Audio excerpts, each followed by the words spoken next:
Check, check, check, check. Welcome, welcome, welcome. Here you at another edition of Should My Money Be Scared with Agent Cory Banks, Realtor 007. And today we are having part two of our discussion with Krys Housley of the how COVID-19 is affecting the buy and hold landlord property management aspect of real estate. And for those of you who don't know, it's your first time joining. This is Should My Money Be Scared with Agent Cory Banks. And we talk to different real estate professionals in different aspects of real estate of how COVID-19 has affected their part of the industry. And we go into different stories, any changes that we should know about, and see how those things has affected. Um, Now, if you missed any other episodes, please go follow me at Agent Cory Banks 007. You can email me at agentcorybanks at gmail or just go to my YouTube channel, which is Agent Cory Banks. Now, without further ado, we're going to bring back Miss Krys Housley. Hey, Hey, Krys. hello, hello. Well, first of all, welcome back. We're glad to be back. Can you hear me okay? Yes, yes. Okay.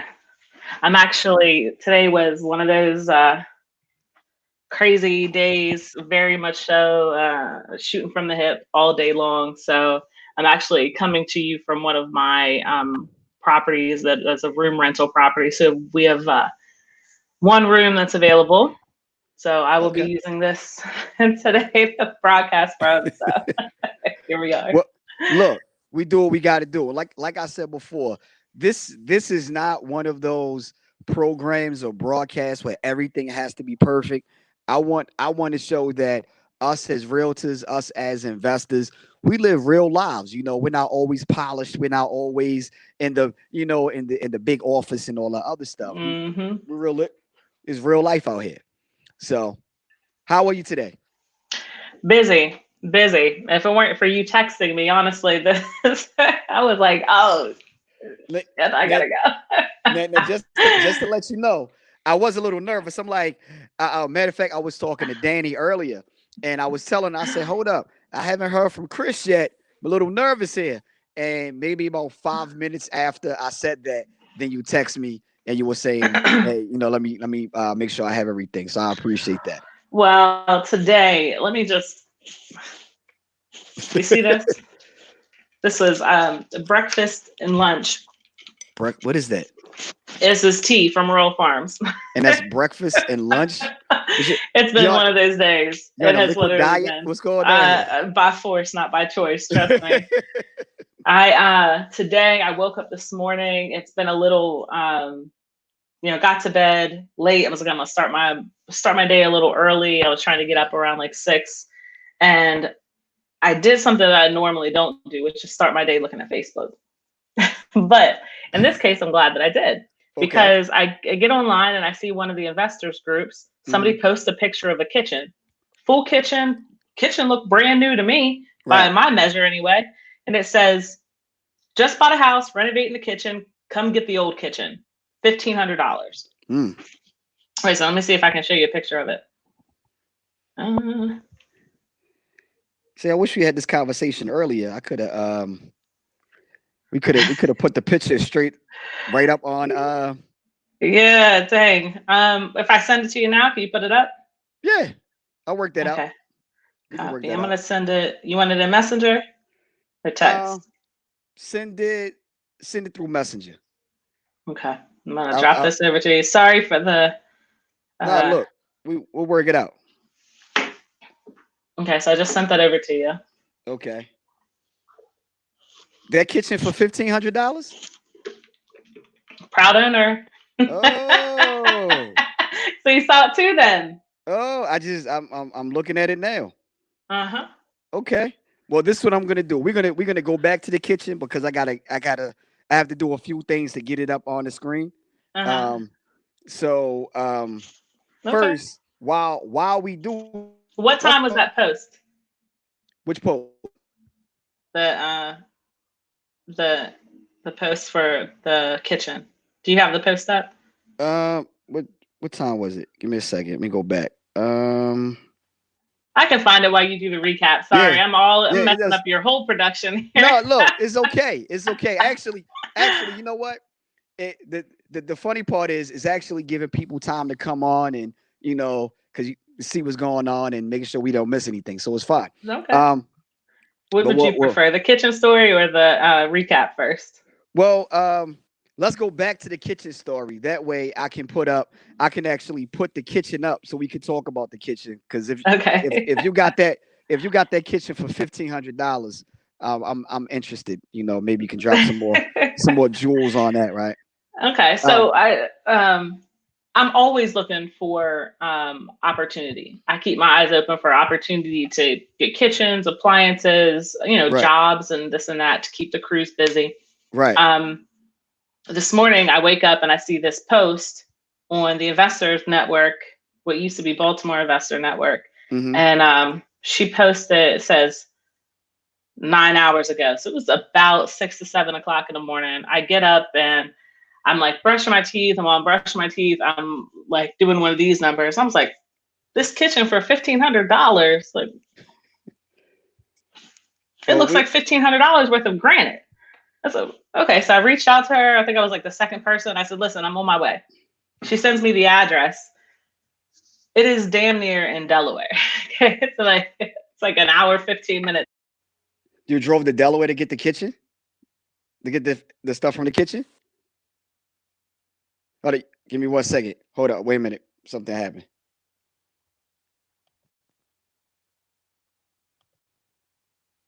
Hello? This is what happens. It's all live. So sometimes we have issues. And we're watching Should My Money Be Scared with Agent Cory Banks, Realtor 007. And right now we're speaking with Krys Housley. As right now, hey Krys, do me a favor. Oh, there we go. I lost you. I lost the sound. My Bluetooth died. Oh, and I thought it was on my end. It's no, live. it automatically muted me. Look, I think I was watching Saturday Night Live, an old episode of Saturday Night Live, and Eddie Murphy was like, "This is live TV," like it happens, But anyway, while I look, we could talk about the kitchen, but while I look for I set that up so we can go into that. Let's talk about let's have a recap of the conversation that we were having on Monday regarding some of the things dealing with the landlords, property management, and everything that's happening with COVID-19, because there were some jewels that were being dropped, and my phone and my messenger, everything just went crazy. So with that recap, one of the things that we talked about, where the incentive of working on matching your tenants' payments to get them to pay and to make sure that loss is not as great. Let's talk about that for a second. Okay. I think that that conversation actually came from a question, and one of the questions was, what are you doing to encourage people to continue to pay rent? Right. And I had brought up an example of I have really the tenants that are good tenants. I want to keep them, and I'm addressing this. My way of addressing it is with empathy, right. And so there were a few cases where the tenants have said, look, I really only have this, or I really can't afford to pay. And my response is, well, what can you pay? Well, I only have $300. I'm like, how about this? You pay, if you can pay $500, for every $500 you pay, I can give you $50 off. Right. And what ended up happening is I think one, I ended up giving like $200 off. It's like I forgave the rest of their rent. They paid the vast majority of it, and I forgave the rest of their rent. And this is just me kind of extending an olive branch of sorts. Like, I want to keep quality tenants. I know that they've been there. They're not the opportunist tenants. Right. I'm not doing anything for bad tenants. Nothing. Right. Not doing them or anything. So the other thing I've been doing is, and real quick, let's be clear, because a lot of you may have some people that may not understand. Yes, there are, unfortunately, and I guess that's with any business that you're in, there are some tenants who are using this opportunity to get over. Exactly, or to save a couple of dollars, or whatever the case whatever the case may be. And and you're making sure you're trying to help out and build a rapport with those tenants who are consistently paying their rent on time and things like that, correct? Yes, this is all in an effort of kind of going above and beyond for the good tenants. Bad tenants are bad tenants. And as I was saying on Monday, the people that we have, honest to goodness, the ones that haven't paid are kind of the ones that are standardly, I mean, they're late. They're always making excuses. They're kind of high maintenance tenants as it is. But our quality tenants are really good tenants, or they're paying their rent. They're, they might have been late, and for the most part, they've caught up. And of course, we're waiving late fees. We sent notices out. When we waive the late fees, one, we still capture them as a credit back to the tenant from like a financing standpoint. Right. So that can be deducted. At least some tax incentive should come from the credits that you're giving for the late fees that you would normally be collecting. So if you charge $50 on every $1,000 for late fees, and we can't charge them right now, we're issuing those back as a manual credit, so that when the reports come in at the end of the year, it shows that there was a credit given for those. Not that they just magically disappeared, because in my opinion, that's from a tax standpoint, I think every dime that this COVID has cost everyone, whether you're a tenant or a landlord, a property management company, whatever, needs to be documented. So just, kind of a left field conversation. But the tenants that are good, the tenants that are paying, the tenants that we want to keep, the tenants that normally pay on time, especially if they've been with us for years and years, pay as much as you can. Let's see what we can do. Let's work something out together. We want to keep you. You obviously want to stay. So I think on Monday I'd given an example where I have a tenant who pays $1,200 a month, and he's been paying $1,200 a month for a few years at this point. Right. And I just made a deal with him, like, hey, pay as much as you can pay. And he said, well, I can pay $500. And I said, well, I'll give you $100 for every $500 you can pay. And basically he came up with the extra $500 to save, an extra $100. So essentially he ended up getting, $200 off of rent. Now that's not something that you can do every time. It's not something that you can do at scale, really. But for the quality tenants that you have, that you feel like you are deserving of it, and that's things like that he'll remember. Him and his family will remember that, at least I hope so, that I really went above and beyond, to help them and help their family out during this time. And let's be clear, this is also a time to have that rapport building with your tenants, because of the fact that as something you stated on Monday, we're all in this together. This is something that none of us call, or no one is really benefit on our end. No one is really benefiting from this situation. So is a chance to build those rapport, the rapport with your tenants, because after this, your tenants are still going to be there. And the other point I want to make is this is mainly for what we're talking about, and the people that we are referring to are mainly those landlords who have like anywhere between 5 to 10 units. This is not for, we're not talking about the large property management companies where one property they have 30, 50, 100 or more units. This is for those smaller landlord investors who are looking at between the 5 to 10 unit um, properties, or have about 5 to 10 unit single family homes and things like that. Mm-hmm. Now, anything else that you wanted to say regarding specifically on that? I think some people had reached out to me asking like if I did that as a property manager, and I have to say those aren't. I'm not striking deals on behalf of private owners for tenants, because that's not something I'm legally allowed to do. These are for my personal and privately owned units that I have a rapport and relationship with those tenants, and it's my bank account that's affected, so I can make those decisions. I cannot make those decisions for somebody else. Right. And then also let's make it clear as well that there are fair housing rules that has to be abided by as well, because even though you have a bad tenant who they may not pay their rent on time, and then you have a good tenant who pays their rent on time, then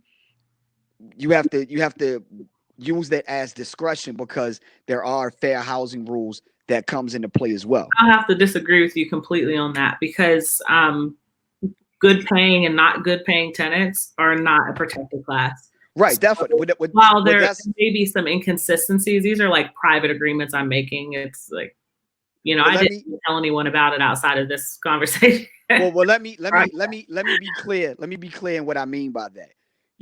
Let's say you have a tenant. Let's say they're caught up, but they have a bad rental history, right? But when COVID-19 hit, then they were caught up, right? And now it's like, oh, well, I don't have to pay rent, and they go back to those old habits. And you, as a landlord, no, you know what? You didn't pay your rent before. I'm not going to work with you. Now that's when the fair housing rules become into play, because your personal feelings get into that. So I can see what you're saying. Yeah. Like I said, this isn't like something that approach, or my approach, that was specifically around a couple of cases that I have with tenants that I have personal relationships with. And it's not something that I would encourage anyone to do at scale. And it's not something that can happen constantly. And it's not something that can be later used as like a negotiation tool. It's like, I trust these people, and people trust me. So it's just a really good relationship. But as far as like from a property management standpoint, what are some of the things we're doing to encourage people to pay the rent is we are sending notices out regularly to say, hey, we're waiving your late fee. Just a reminder, please keep us in the loop of anything that's going on, constant communication, but also tools. So there's a handful of programs that are helping people, specifically people with family and children, that are, you basically fill out an online application, and they'll tell you if you're eligible, and they'll cover, part of your rent, or they may cover some of your utilities, and those kind of resources where we're not just like giving you a fish, we're just teaching you how to fish. Exactly. Right. Use the tools that are available to you. The thing that is just so sad about this is that anytime there's a transition, it's the people in the middle that are always squeezed the most. Right. So, if you're in the lower tax brackets, there are lots of programs for you. But if you're if you're making $50,000 or more a year, obviously you're going to be paying higher rents than somebody who's only making $30,000 a year. So exactly, the impact of this is the same on you, but there are less resources. And then the other thing is singles. So where there's plenty of resources for families and people with children, there aren't really resources for people who are single. Don't fall into two of those categories where, you're making $50,000 a year and you're single without kids, because there's really light resources. Some of the other things we're doing is people are saying, look, I'm out of job. I've been out for 2 months. It's going to take me a while to get back on my feet. If they reach out to us and tell us these things and they agree to move out, we don't hold them for the rest of their lease. So that's another thing that we've been using to say, look, you give us the house back, you give it back to us nicely, and we'll be able to place quickly. Right. People are looking for rentals. I think I said before, we had put 10 rentals up, and within like 2-3 weeks, we had almost all of them filled. People are definitely looking. They're definitely moving. We just aren't showing houses that are occupied right now. Right. If you as a tenant know that it's going to take you a little bit to get back on your feet and you're going to move back in with your parents, or you're going to move in with a loved one or a girlfriend or friends or whatever the situation might be, that's completely fine. You give us the house back. It's vacant. We'll start showing it. We can get the contractors in there to get it painted and, flip very quickly and get something in there very quickly. So it's still a peak market as far as like real estate in general goes. This is like the top time to move. Right. So, allowing people, not forcing someone to hold their lease so that when the courts open back up, we have to evict them and all this other stuff. We're just trying to take the path of least resistance. And sometimes the path of least resistance is to allow people to break their lease to deal with, whatever scenario or situation that they're suffering from right now. And, try to move swiftly and quickly to make sure that the owner is going to be able to collect rent on the house. Right. And well, real quick, if you're just joining the broadcast, you're watching Should My Money Be Scared with Agent Cory Banks, Realtor 007. And today we have part 2. It was so good on Monday. We had to bring her back today and have part 2 with Krys Housley, and she is a landlord / property manager, and she's also a fellow realtor with Keller Williams Legacy, just like myself. So if you guys have any questions, any comments, please leave them in the comment section, and we can make sure we get those on for you. But back to what you're saying, definitely, because in this situation, you need relief on both. Sometimes you just need relief on both sides, and everybody should just cut their losses, because under normal circumstances, no, I want my whatever you owe me in rent and this, but in this circumstance, it's just is unfortunate, but we have to just cut our losses sometimes and just say, save your money, move out. Let me find someone else so I can continue to make that money, and we just go our separate ways. So I definitely understand that. Now you're saying that right now you're sitting in one of your rooming houses, and so with that being said, I want to know, because we briefly touched upon it on Monday, and we were talking more of room rentals when it comes to short-term leases, but in short-term leases, Airbnbs are affected as well. So let's talk about the short-term leases and how they're being affected with COVID-19. So short-term rentals and room rentals in general is a completely different ballgame when it comes to rentals. I have to say that I rent almost exclusively to traveling nurses across the board. We have really good relationships with staffing agencies, like nurse staffing agencies. We have official relationships with like 4 of the largest, and then some unofficial where we work with some of the people who are actually doing and working with the placement for a few others. Right. So we work almost exclusively off platform at this point, meaning we're not using any of the third-party conduits to find tenants. And part of it was that Airbnb randomly was like canceling and allowing everyone to cancel penalty free, which is fine, which is, them doing the right thing. If people wanted to cancel, then they would cancel. And there were some interesting things that Airbnb did where like someone would come and stay like half of their stay, and then Airbnb refunded them all of it. And it didn't sit well with me. So we actually just, during COVID, have come completely off platform.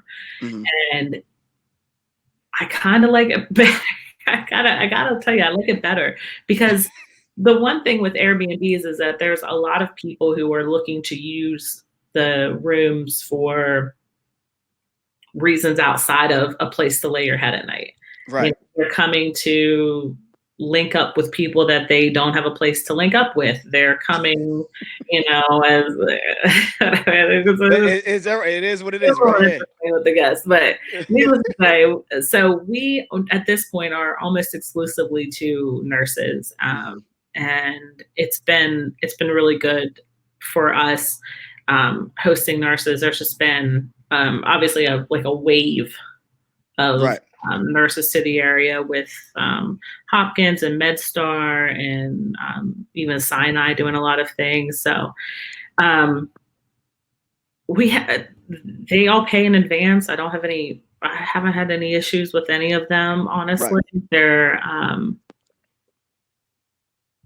almost like a safer bet at this point because the handful of ones of people who had to leave to break their lease, again, we're not going to hold you to it. Right. Whether I'm allowed to or not, I don't know if we'd even need to get into the back and forth of that, but I'm not holding you. So they're all month-to-month leases. So if they say, hey, I'm going back home or I don't want to live a shared environment anymore, which there were a lot of people last month who were like, okay, look, I'm a little weirded out by how much death is occurring around this. I don't want to live in a shared space anymore.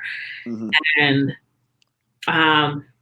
we let them go and fill the rooms just as quickly. So right now, I think I only have 2 rooms available, like 2 rooms out of 4 houses. But I'll tell you, the people that wanted to leave, if you were a private owner and you were making, say, $500 a room off of a 4-bedroom house, it's a lot better that one person or maybe 2 people say, hey, I don't feel comfortable in this environment anymore. I want to rent a different place. You're still making 50% of what you were previously making.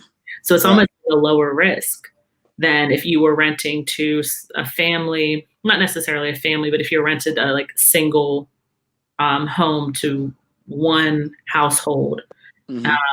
If you can't make the rent, then you're not getting any of it for the most part. I have a couple people pay half and then half on the following paycheck and things like that.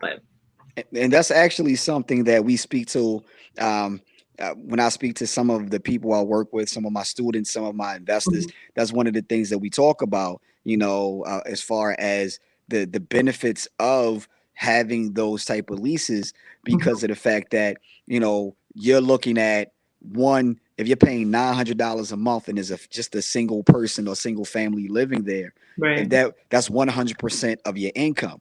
But if you're in a room rental or a multi rental situation, if one person or 2 people don't pay, that's not 100%, depending on how many units you have. The other thing, everyone though, it's high risk, high reward, and high aggravation, high reward. Right. And the other thing that you're telling me is you've pivoted or shifted, where, and it's a good shift. Now, of course, you have more nurses coming in, and now you have the wave of the traveling nurses because of COVID-19.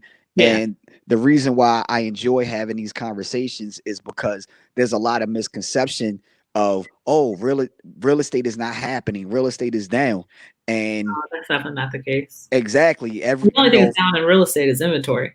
Right. Exactly. And here's the thing, from my personal experience, from the conversations I've been having with my investors and my other colleagues, we're all saying the same thing. Real estate is still happening, and that's definitely a good thing.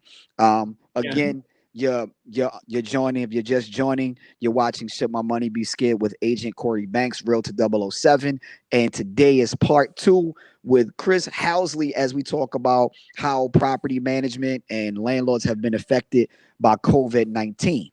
Now, here's the big thing. About the renters relief bill. So and I'm gonna also do this while you're talking. I'm gonna put up some information about the renters relief bill. But go ahead. I've heard some variations of it, and I've heard it was introduced in the city. I don't know how much it's going to be introduced into the county, or if it's going to be at a statewide level. There's been some different things where I'm not a fan of anything that happens in the government that puts responsibility like on someone by force. I'm sorry, I'm like kind of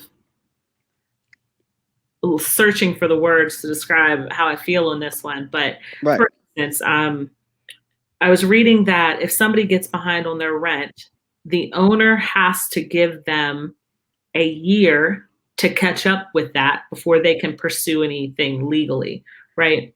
So what the government has essentially done has forced me, a private citizen, to give a 0% interest loan to somebody else without giving me the mechanism to pursue that money without any fees. So here's how I would feel about it. And I think that this would be more fair. Instead of you telling a tenant, any tenant, you have 1 year to pay back rent to your landlord or else ... The federal government should give those people a 0 interest loan over a year because the federal government has the mechanism in place to get that money back. So if you owe the federal government money, they're going to take your tax refund. They can, pursue wages or whatever they want to do. Why would the federal government force a private citizen to give a 0% loan to anyone? I'm not a bank. I'm not a lender. I'm not in the business of lending money to anyone. So if I were, I certainly would not be doing it at a 0% interest because that money that I'm missing out, say I missed 3 months of rent payment at $1,000 a piece, that is $3,000 loan that I'm giving to my tenant, really. What could that $3,000 have done if I had it? Maybe I would have invested in stock. Maybe it would have kept me in my own home. What opportunities am I missing out on because I have a $3,000 loan out to my tenants? That I don't understand how that's even constitutional. Honestly, I feel like the federal government instead saying, hey, you as a property owner, you have to get a loan to the tenant and allow them to pay you back whatever they want to pay you back at, whatever rate they want to pay you back at, or never. And then in the event that they don't, then you can pursue legal claim against them, which is time, money, energy, legal. I mean, come on. Now here's what they're saying they're looking to finalize the bill. And here's the other part of what that looks like, right? I have it up on the screen right now. So the final part of what that looks like, they're saying that it would ban landlords from charging certain late fees in this emergency situation that we're in, which is okay. I understand that part, but then also it also bans landlords from charging certain late fees 90 days after the ban has been lifted. Why is that important? It's important because of the fact that now, again, we're talking about landlords who have anywhere between 5 to 10 units at a time, and we still have mortgages. We still, and a lot of times this is probably our only source of income. That means that you're out of work, you're not paying your rent. That means I'm out of work and I have no income to feed my family. It depends solely on rent. But even let's not mistake it. Let's not mistake that people are landlords by choice. There are a lot of people who way overpaid for houses back in 2007, 2008, who aren't landlords because they thought it would be great to have an investment property. They're landlords by force, meaning that they depend on the rent to cover their mortgage. And even if it's like, oh, well, we can't foreclose on you, the taxes are still due. The lawn still needs mowed. The repairs still need made. So you're asking a private citizen to really leverage promises that the federal government is making to tenants as though, because we have an investment property, we're all rolling in dough over here. Let's be honest. There are many property owners who are getting by the skin of their teeth. Like, let's not get into what a reasonable cap rate is. There are some people who are just breaking even. I have I have one rental where their mortgage is like $1,600 and the rent rate, the market rent for it is only $1,400. Right. They actually come out of pocket every month $200 because they don't have the equity to sell and they don't have the savings to pay the difference. Right. And they're not behind on their payments, so they can't short sale. Like there are plenty of people who are in this situation that really are dependent on this. And let's put it into perspective from this, like this. When you're talking about, okay, a lot of people will look at, oh, you're receiving, let's just say $1,500 a month, right? Oh, you're getting about $1,500 every month. Actually, no. What's happening is first you have to worry about the mortgage payment. If the mortgage payment is $900 a month, now we're talking about $600 between, a difference. But then you also have taxes, you have insurance, you have repairs, and then you have right. Some people have condo fees, right? Water bills that are included in your rent. Think about those times when a person pays late or the property is vacant. So now really your actual profit that you will probably realize after all those fees, you're looking at anywhere between $200 to $300 a month, if that. So so yeah, it's a lot. It is a hardship. But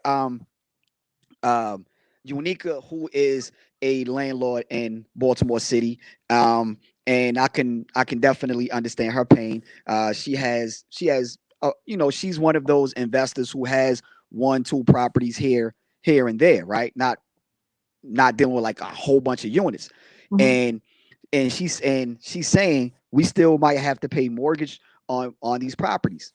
Let's talk about that because of the fact that we have and shout out Unica, thank you for the comment. Because in this situation right now,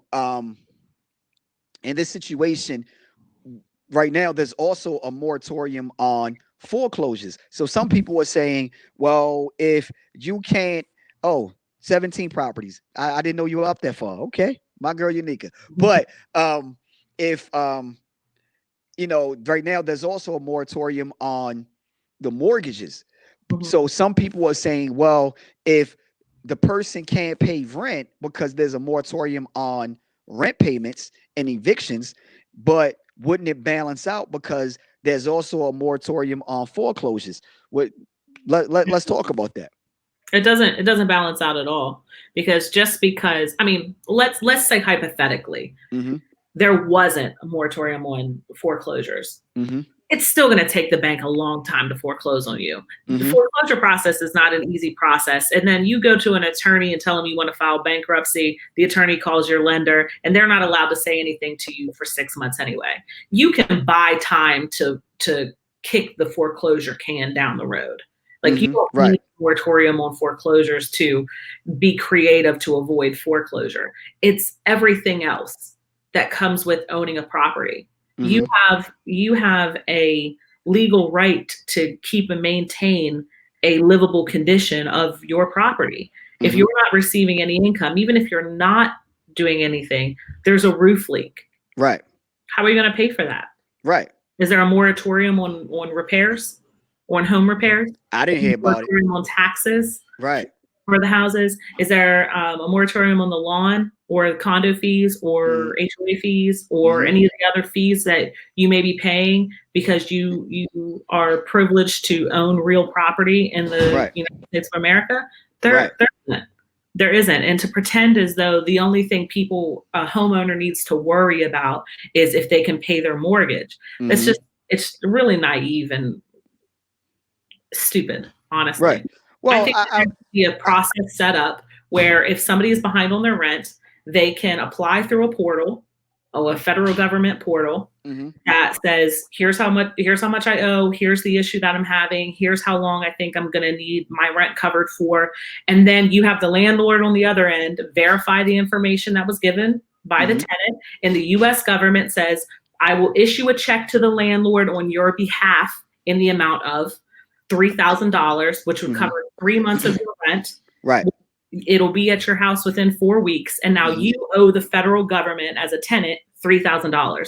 Now, if the U.S. government then decides to forgive that debt, That's between them and the United States government. But what it does is takes the leverage off of and the responsibility off of an owner. Right. We still are receiving the income we need to make sure that the repairs are made to the house, to make sure that the HOA fees are paid, to make sure, I mean, you have to keep in mind the ripple effect that not paying mortgages has. Like, for instance, and we saw this with the collapse of the real estate market before, how many condo associations fell out of the good graces of FHA. There are still condo associations to this day that you cannot get an FHA loan on because there are so many people upside down on or have unpaid payments, or because they were upside down, they short close of foreclosures that completely wiped out condo associations. And now the investor ratio is above 51%. So no one can get an FHA loan in there. You're talking about, you throw a stone in and then there's a ripple that has a much longer lasting impact than what the good intentioned politicians came up with behind closed doors to solve the problem.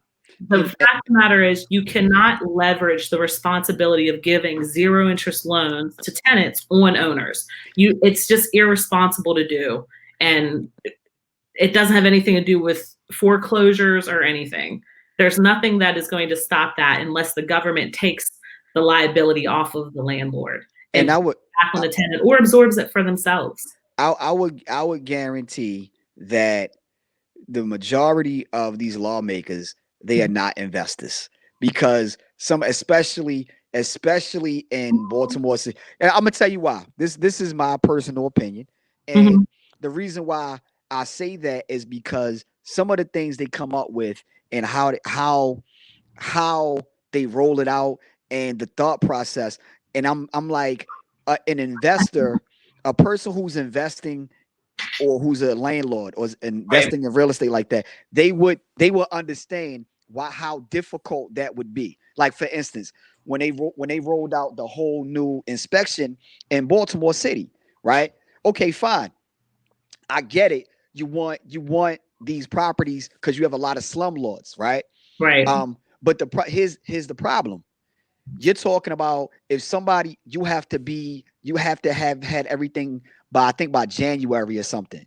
But you told everybody in August.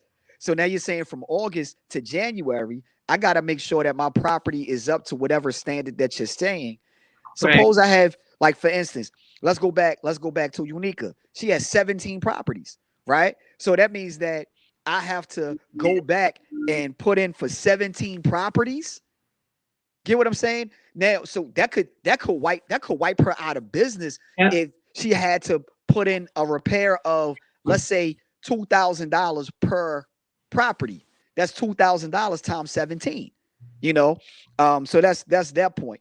And so that's why I say a lot of these lawmakers. So even to the point of what we're talking about, like you said, putting everything on the landlord. But this is what I found out.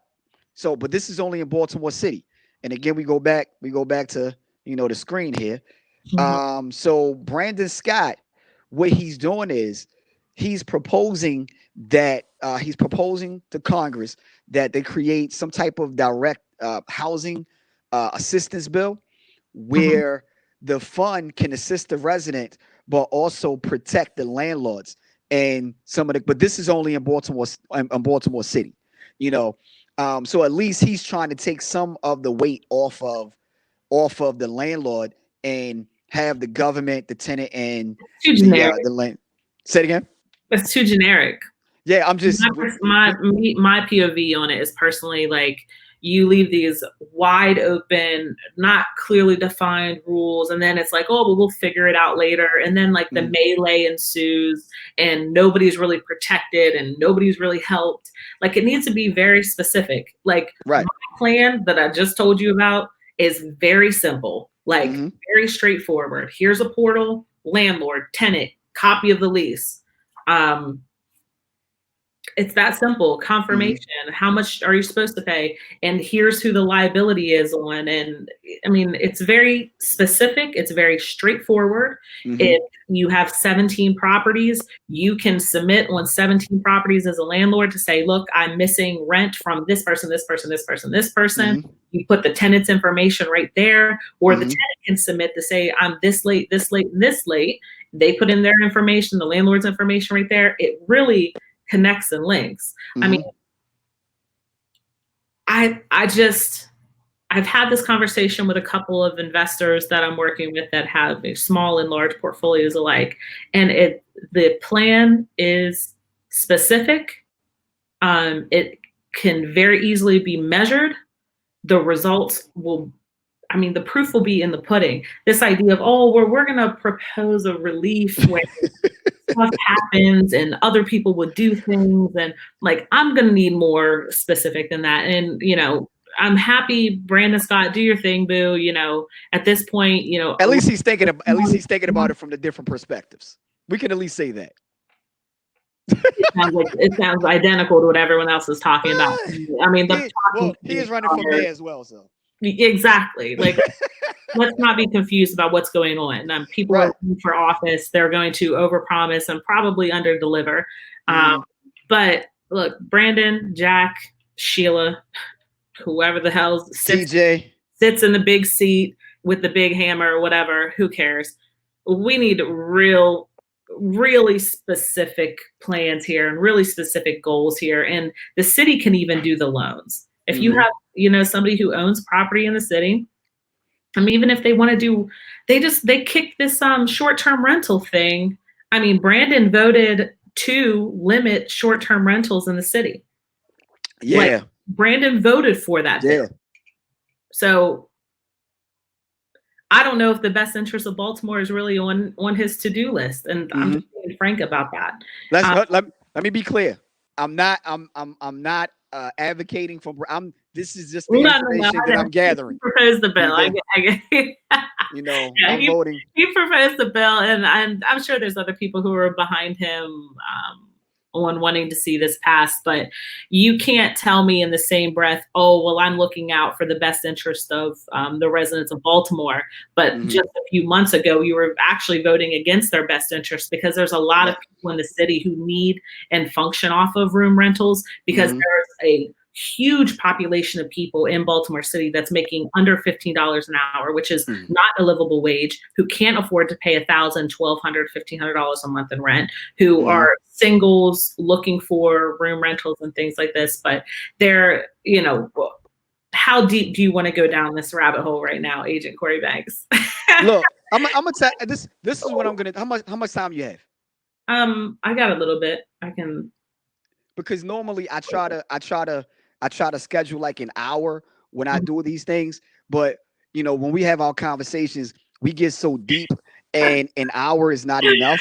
We've technically we have 2 hours. To kind of do a wide general stuff, but then we end up in these. Right. Let's do this. I'm gonna extend the time. If you guys are on the broadcast right now, and if you want to extend the time, you know, put a thumbs up in my comments, because we're gonna dig into some stuff. I'm excited, and Krys and I we're gonna dig deep. I didn't even tell the kitchen story. You know what, and I had the pictures.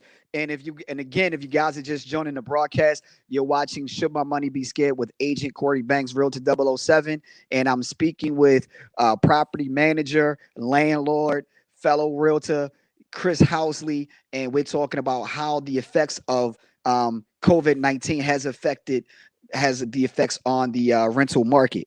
So, and like I said, we're just gonna go. So, and if you guys have any comments, any questions, please leave them in the comment section, and we can talk about it. So, don't worry about it, Krys. Let's go. Let's keep it moving. As I said, I'm reporting to you live and in person from one of the room rentals that I have here in Baltimore City, and the restrictions and limitations that were set on us as short-term rental facilitators, it's just impossible. The thing is, not only I'll be frank, us as owners really not, I haven't met anyone that's 100%. Like they understand the process. Every time you call into the city, it's a different person, different answer, different feeling. Let me get my manager. Let me call you back. They don't even know what's going on. But the fact of the matter is there's an outrageous number of people in Baltimore City who need accommodations that are room rentals. And the fact of the matter is there are politicians sitting in seats right now in Baltimore City who went on record to say that they felt room rentals were actually hurting the local population and began to put restrictions on what they can do. And the fact of the matter is, I don't know a single house that was taken and turned into room rentals that don't help the locals in some part. It's not like we can get on Airbnb and say, no, we don't rent to the locals. Like, right. We've never been able to do that. And real quick, because I have a comment from Shay, and her comment is very detailed. So I'm gonna ask her this, and I need you to comment if you can do it. Not you. I'm talking about Shay. So Shay, would you mind coming on to the show right now? If I sent you a link to join, would you mind so we can get a little more detail about what you're talking about? Just say yes and no in my comments. And maybe she didn't see that part because she's still commenting. But continue though. Continue what you were saying. The income they do make. I was just kind of going on a little rant here about short-term rentals. I was seeing if I could see what Shay's comments were. I think she's saying specifically that not all owners who are receiving rent payments are going to do the right thing by that. Right. She means like paying their mortgage payments and paying, because there's a lot of people who have rentals that don't claim the income and things like that, which, I mean, it's true. I guess they don't have to, but you're talking about a landlord who steads paying their mortgage, even if a bank does foreclose on it. Like even if they do, the tenants are staying there. I mean, even if a tenant were to get, let me see if I can see her comment here, because I pulled it up. Well, I'm about to bring her on real quick because I know she's asking a very detailed or making detailed comments that I want to make sure that one, I'm representing her right, and two, we can actually speak about it in in a sensitive way, I guess you could say, in an intelligent, sensitive way. So just give her a moment to click on the link and join. But continue though. I don't know. Also, there's I don't know if you can put this information up, but there are plenty of people who this time and last time were sending me messages for contact information and things like that. I don't know if you wanted to put that up. Yeah, you were supposed to send me the information so I can send it out to everybody. I can filter all the information out for you. But look, you've been busy. You've been on the run, not on the run, on the move. Let me say it that way. I've been on the move. Yeah, I don't want anybody to think that you've been on the run. People are looking for you. But here's the interesting part about as I'm waiting for her. Here's the interesting part about that, and it's weird because the other part that people are not looking at, you have a lot of landlords who are charging less than $1,000 or less. Mm-hmm. And it's because the house is not, they didn't purchase the house for a lot. You had these houses that some people have purchased for like, $20,000 and they put in whatever. Right. Mm-hmm. And now you have a large amount of people who can afford that. Unfortunately, a lot of those landlords mm-hmm. are, a good majority aren't the best for whatever reason. Maybe they can't afford it. Maybe they just don't, whatever the case.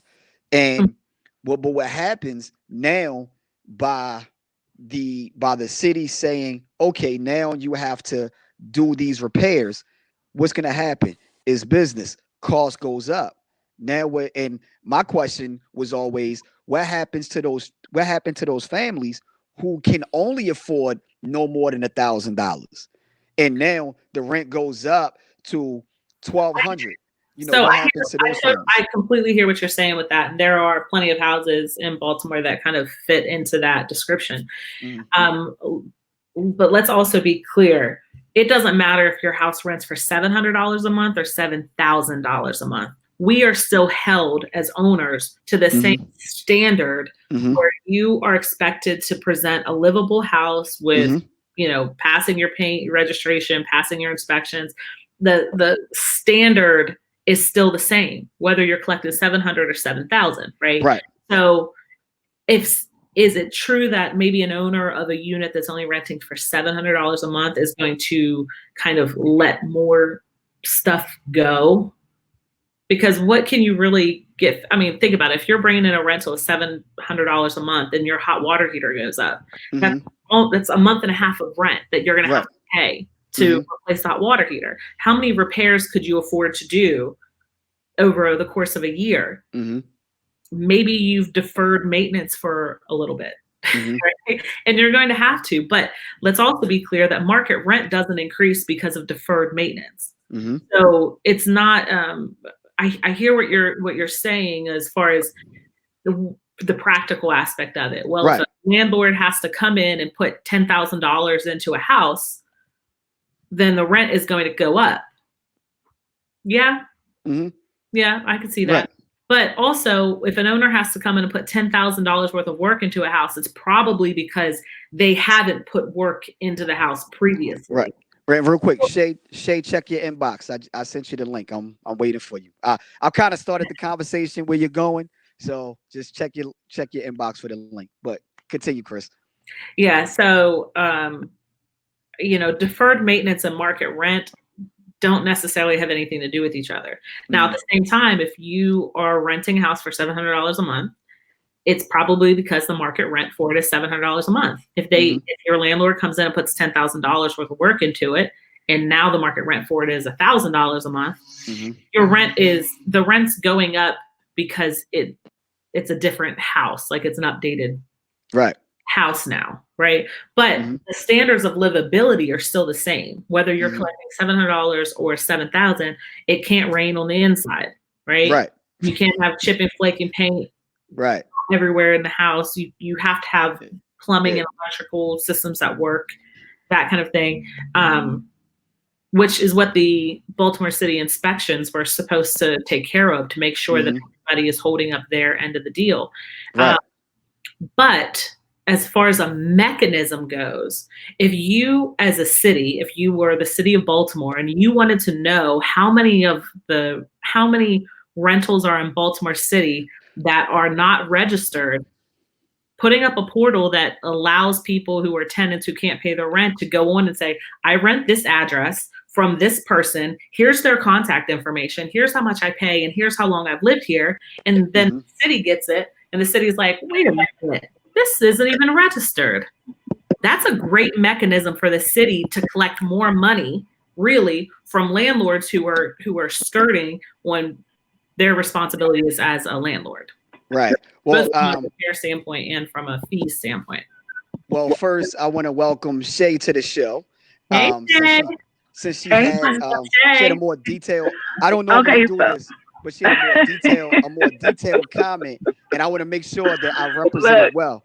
And and real quick, because I haven't spoken to you, so congratulations. She got married a few months ago, right before COVID and everything. Congratulations! So, congratulations. Thank you. Like the day before the world ended, so it was kind of crazy. Oh wow! Just made that in there. I know. Okay. So look, and I'm just coming from work. Look, so I'm sitting in my car, so I pull over so that I can talk to you all. Wait a minute, let me turn my AC on. You were supposed to be ready when you got on. Cory, don't play with me. Okay, so you were talking, Krys, and I was like, that would make sense. That makes sense. I know a lot of people who are like their line of business is property, and they invest in their properties, and that's all they do. So you have those people who this is their business and this is what they do. It's a young lady in your comments. What's her name? Unica? Yeah, Unica. Okay. So she says she owns 17 properties. Unica is probably one of those people that would benefit from exactly what you are saying, Krys, as far as that program where I have 17 properties. I'm a registered, or these are the people, or getting in contact with her people in her property saying, hey, this is the information, call them. They will help you pay me. letting them know that the money is going to come directly to me, but you don't have to pay, or whatever that side thing that they need them to do, or take it out of taxes later, or like you said, it gets the landlord off the hook. Krys, that will work great in a perfect world. Mm-hmm. And I hear what you're saying, but from a person on this side, meaning I'm not in investment and I'm not a realtor or anything of that nature. However, I work with people with landlord tenant rights issues all the time, and I work with the homeless population. Mm-hmm. So working with those people, I've had tenants with not one blemish on their record for evictions and none of that stuff. They just get hooked up with terrible landlords that rip them off, illegal evictions, not taking care of the units like you said, and it's not until somebody has to come in, like housing, that says, hey, this place is not even inhabitable. Like, you shouldn't even be living here. We don't even have any EPA stuff on file for it. This property not even registered to be rented. So, like, they're not going to put that program that you're suggesting in place, because it's going to put a light on everybody else and their level of accountability or lack of accountability. So that's what I was kind of saying in the comments, and like my comments was getting longer and longer because my thoughts was everything. Like, let me bring her on, because I didn't want to misspeak anything. But go ahead. Okay. Can I so a little bit? Wait a minute. One more thing. So, like, in a good situation, it will work perfect for people who actually do pay their rent, and the only reason they don't have the access is because of COVID and things like that. So people who register, like Cory said last year when they made like the inspection changes, because I've been following the conversation, like, and people who had to invest that money that they may not have had, this taking a hit now that your tenants aren't paying, especially when you are a good landlord, it's hurting and impacting them. But when you have to put that spotlight, because I know people like that own all these properties, they're underreporting what they make as rental income. So that means you're gonna have a tenant that goes into that portal and says, I pay my landlord $1,500 every month. But that landlord in that same property that's going to the Uncle Sam is saying, on this property, I took a loss last year and I only made $500 or $1,000 on this property, and using that property as an income loss. You know what I mean? Even though they pay their taxes on it, even though they pay their mortgage on it, they might even have it registered and everything, but they're underreporting what they're getting off the property. But you also have to remember, when you talk about, a lot, as we spoke about before, that a lot of times a lot of people only looking at the rent, how much they're bringing in the rent, but there are other expenses. If it was a problem property where it had a lot of repairs, if the tenant wasn't paying on time, so now you have late fees and eviction fees, or just whatever the situations are. Now you also have that aspect of it. So they could have been paying $1,500 a month, and that landlord could have still had a loss on that property because of those other issues. And I understand everything that you're saying. So, and I do agree. There are some problem landlords as well, but everything is not always that cut and dry either. When it comes to loss. I'm saying it's many different ways that this can be viewed as. But to me, like, I think, and again, because of course, in Baltimore City has slumlords everywhere. Like, that's an ongoing known issue. So what I'm saying is not like, I'm only going based off the experience and like clients and people that I've had to help and like actually just put their rent in escrow. Imagine somebody that is scared to move and they're living in a place and you're like, how in the world can you be living here? Because this is what I can afford. You understand what I'm saying? And they're scared to go through rent escrow and stuff like that. Because you brought up 2 points, and one was about owners, specifically landlords, slumlording and getting away with things that are illegal. And then the second point that you brought up is that landlords are collecting rent money and then not disclosing that they're collecting it to avoid paying taxes on it, which is also illegal. So wait a minute, one thing, I was only bringing that up to just as that might be one of the reasons why the government is not going to do your plan. Because I think that the plan you said, like, honestly, from my perspective, I think it's awesome, especially with people that need help right now. I think it's awesome. But I think that's one of the things in the back of their head for the people that lobby for them and help pay to get them elected. no, you're not going to kick this plan out because we are multi-million-dollar investors. So for every person, like Unica got 17 properties, and say her 17 properties only bring her, I'm just using numbers, $500,000 a year. Well, there's other people, you know, who own multi-million-dollar properties that are landlords that are not paying hardly nothing on these properties. So Right. they're the people that's out there lobbying for these loopholes to not happen, where Right. it would benefit somebody like Unique. It would benefit her, Mhm. and it would benefit good tenants. So to speak to the slumlords who are slumlording, I think you have a particular point of view because you work with the population of people who are going to is under $1,000 a month. So obviously, the higher you get in the price range of units, the less slumming you see, right? Mhm. But you definitely see lots of slumming in the under 1,000, and then especially when you get to like the under 800, that's such a small market of houses. But I'll tell you, it's a lot of these big investors too.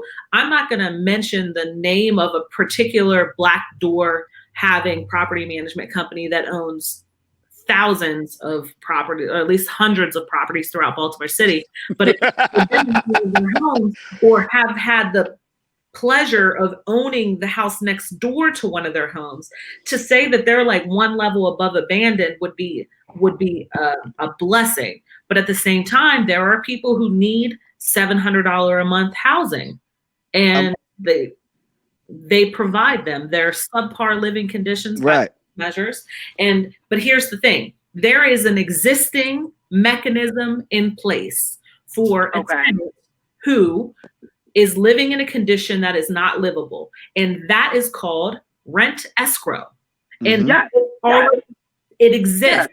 So what happens in this case, for those who maybe aren't familiar with it, if you are renting a house and it is unlivable or has some issues that you would like the city or the court to take a look at, you then put your money in an escrow account and can go through escrow. You're not paying the landlord money. And then what it does is puts a little fire under the ass of the landlord to make some repairs so that you can be in a livable house. Is the landlord going to be upset about it? Yes, I'm sure. But at the same time, they're not going to allow you to evict somebody who's in the middle of a rent escrow debate. The city doesn't allow it. So there's already a mechanism in place. Now, I can't say anything about if a tenant is afraid to do that, because of repercussions, certain conditions, then they can. But if you're paying $700 a month and you just lost your job, and the only way that you can give your landlord money is if you fill out this form that says, hey, here's my house, my landlord has been not claiming the income or doesn't have it registered or whatever it is, you might wave a red flag to the city, but that's on the landlord to have to deal with. You can't, like a tenant can't take accountability for a landlord not being above board. Right. Okay. So I listened to, I was listening to everything you said, and I understand that. And maybe just because of how I'm explaining it, or I'm just not saying it in the right way. I actually agree with you. I agree with everything you're saying, even the last points that you just made. I'm saying to you, like, I think my biggest point was, even if that system would be a great system, the reason why they won't implement that system is because for every tenant, whether good, better, like my tenant don't know that their person's property isn't registered until they come into us and they're at this point homeless. You know what I mean? Right. Or somebody comes and put a notice on their door that said their house was bought in tax sale, or the new owner that bought the foreclosed property come in and say, y'all have to go, and now they're evicting them, because they consider squatting at this point, but they've been paying. Do you understand what I'm saying?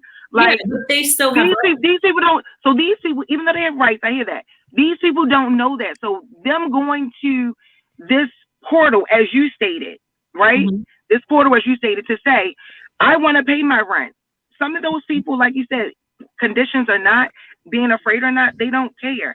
They'll still pay the rent because they're not sure whether or not they'll be able to find another $700 a month, $800, $1,000, $1,200. Honestly, I've seen $1,500 a month slums. It doesn't matter that it's $1,500 a month. It's properties in Baltimore City. People rent right now $1,300, $1,400, $1,500, and they're a mess. So it doesn't matter. So real quick, since we've been speaking about her, And Hi, Unica. Unica, put your phone or your device on mute. So, ladies and gentlemen, this is Miss Unica Green. Since we've been mentioning her name, I said, well, let's just bring her on, and she can, it's a party now. House party, welcome. I'm gonna bring out the turntables in a moment.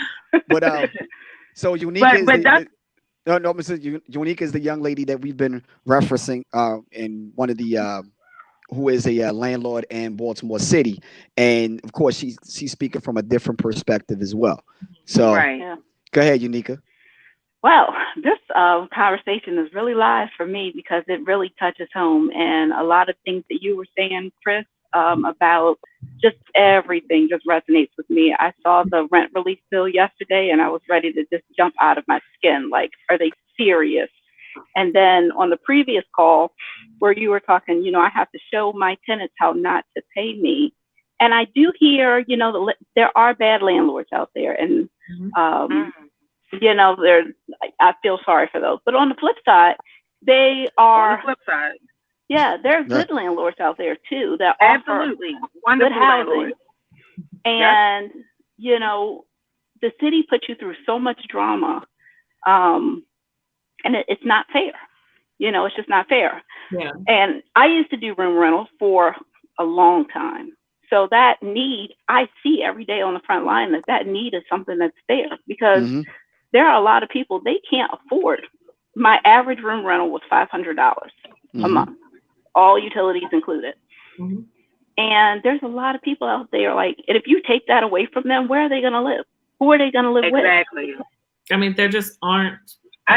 I just explained that to a client today about a rooming house situation. Like I just had to explain that to him today. So and it's so needed and necessary. Some of my clients that I work with right now, they probably can't, $400 would be the most that they can spend on housing. And so we're looking for alternate housing for them. Hold up. Wait a minute, Krys, real quick. If you're just joining the broadcast, once again, you're watching Should My Money Be Scared with Agent Cory Banks, Realtor 007. And today we're doing part 2. We've been speaking about landlords and how COVID-19 has affected the landlord industry. And our main guest today is Krys Housley, but we also have a fellow landlord, Unica Green, and also we have Shay, who's a part of housing. You're a part of housing, right, Shay? You help. No, I actually work for a homeless shelter. Okay. And what we do is we do housing stabilization to get people back rehoused, and we work with the landlord to make sure that their rent and stuff continuously stays paid. So we house people, and our landlords are awesome, and we never have any issues, and our clients are now have a home. And it becomes a great working arrangement. This becomes a very real quick. If you guys have any questions, comments, please leave them in the comment section. And this is now a very interesting conversation. Well, I read them out loud to you. I got you. But you were saying something, Krys. I just to Shay's point. We have we as a company, we are an anti-homelessness company, and I know that sounds weird, but there are many companies that the bottom dollar is the bottom line. And for us, we go out of our way to provide resources to our clients to prevent homelessness. And we've worked with a ton. Yes, Krys, I need you after we get off this whole morning. I was on the phone with somebody who works for a community action, and we had worked to get placement for this homeless vet who'd been homeless couch surfing for months, and nobody was on it. And I'm emailing people, I'm calling people, and I was connected with someone who works at a local community action. And within 24 hours, we were able to get them into a room placement while his VA benefits are coming through. Good job. A team of people to come together to say, funding, resources, liabilities, leverage, this and that. And within 24 hours, we were able to have this guy placed. It really takes people to work above and beyond. But I would say, if you and I want to have a conversation, I am all about creating opportunity where there is need. So while I don't go out of my way to provide shelters and things like this. It's like, you tell me what you're seeing there's a need for, and I will find the resources to create the solution to the problem. And I think that there is a larger and larger gap being created right now where what people are making is not going up, but housing is needed and the price of housing is going up. Right. And as a landlord and as a homeowner, I'm going to rent at market rate. I'm not a charity. So I cannot afford to rent my $1,300 market rent unit for $700 a month because there is a need for it, right? But if you tell me, or if anybody, not just Shay, if anyone were to say, look, we need this and we need this, there are resources that I think we could come together to create the pipeline of, I call it a pipeline to placement. So that's something that I'm working on right now, where I'm taking barriers out of the way for people who need home placement. You can't come to me and say, Crystal, I need a 3-bedroom house for $700 a month. No, what you need is some type of voucher or alternative programs to increase your monthly allowance to be able to afford market rent, because it's not realistic for me to find someone even a 4-bedroom house for $1,000. And I tell people, look, there's nothing I can do to help you with that. I just don't have it. I haven't seen it. And I promise you, if you find a 5-bedroom house for $1,000 a month, it's probably going to be through a slumlord. Right. But how nice would it be if a tenant could go online and say, Mr. Landlord, I can't pay you the rent this month, but if you get above board, I know a place that can pay you rent money. Right. I mean, it's like one hand washes the other. And here's the thing. A lot of landlords, they only know 1 or 2 subsidy programs to help them. And I think, just in Baltimore City, it's about like maybe 12 or 14 different subsidy programs that I at least know of. Right. Now, with that being said, right, definitely. And with that being said, if you guys, Krys, if you're interested in the program that Shay has, Shay, obviously she has some things that could help. I can link you two up, and you guys can work that out and make the connection. So I can make that happen after the show. Yeah, absolutely. Okay. Now, that would be awesome. Is in a particular. Oh, sorry. No, I was gonna say, and Unica, same thing. If because I know you have properties, and I think I hear Joe in the background, and that's why you put it on mute. But I can link you guys up as well, so you can have that opportunity also. Yeah, does that work for everybody? That works for everybody? Yes. Okay. So can I ask? Well, one thing I say is that our clients' rents get paid. Yeah, I've heard of programs like this, but I've never actually found one that pays. Their rent gets paid. Their rent gets paid. And then they have so many resources. I think it's because even though a lot of companies do like housing first motto, like the thing is about making sure that they're stable. So because you can find to be honest, you can find people a house, but if they're not stable to stay in the home, it doesn't matter if you find them the best home and it's free. You still can get a tenant kicked out. The tenant still can be kicked out for tearing your property apart.